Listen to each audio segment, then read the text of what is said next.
ตีบ้างเนี่ย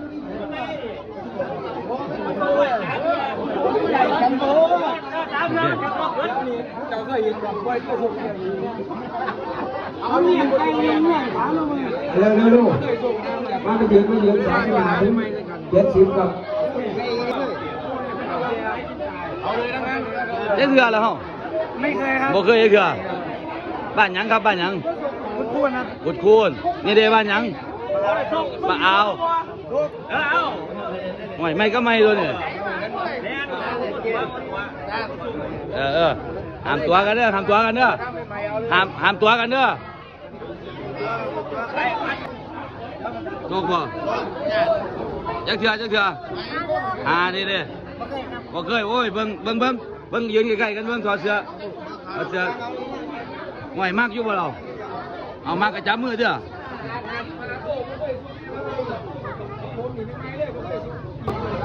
พี่ว่า55 โล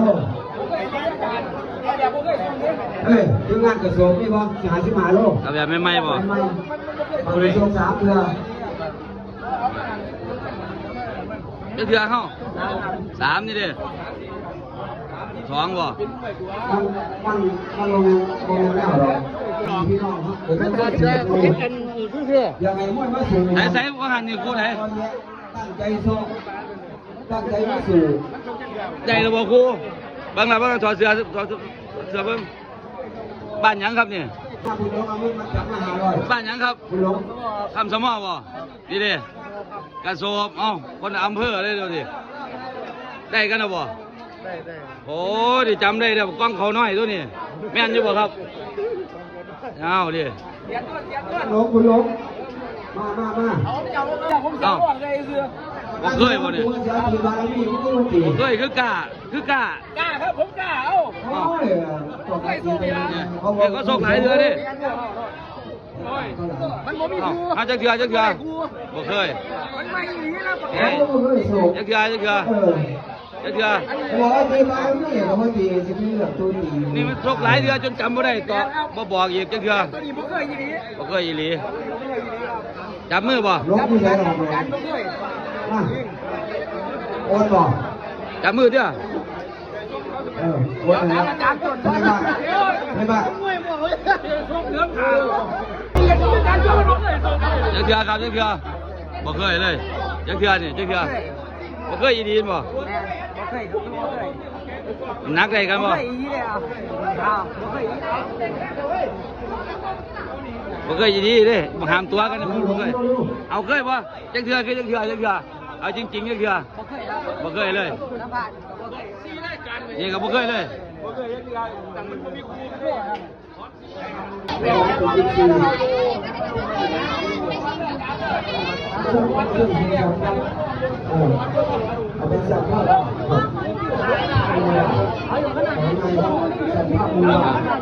ไม่ว่าสั่นไม่บ่เนี่ยฮะน้องใส่หน้าบิวบอกเบิ่งน้องใส่หน้าบิว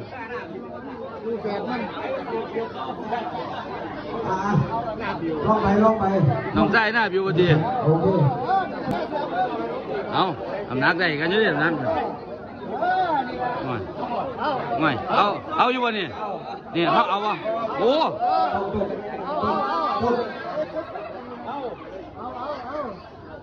เอากระจับมือดิจับมือ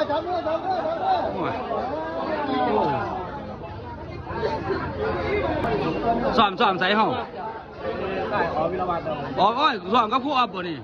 มวยใส่หัวหน้าเพิ่นยืนเบิ่งล่ะหัวหน้ายืนทำน้ำมวยเบิ่งโอ้หน้าวิวบ่นี่มีไผหันศกกับเพิ่นบ่จักโลต้นหักจักโลเนี่ยเบิ่งยืนใส่เบิ่งมันได้ล่ะบ่หน้าวิวน่ะ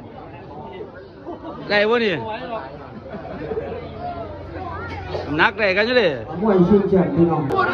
จักโลครับคุณน้องมาต้องการมาอ้าวมวย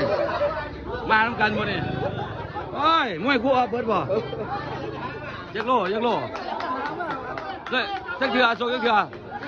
ไม่เคยนี่เถื่อไม่เคยจับมือเบิ่งนี่ละมวยอย่าบัง บังลูกพี่เสือแดงอย่าบังอย่าบังอย่าบัง โอเคโอเค แน่มาเนี่ยบ่ต้องไปหาใส่ เอาเบิ่งจักโลจักโลเอาเบิ่งเบิ่งนี่60บ่นี่จักโล54นี่60กับ60บ่เอาเบิ่ง60โลกับ60จับมือกันเบิ่ง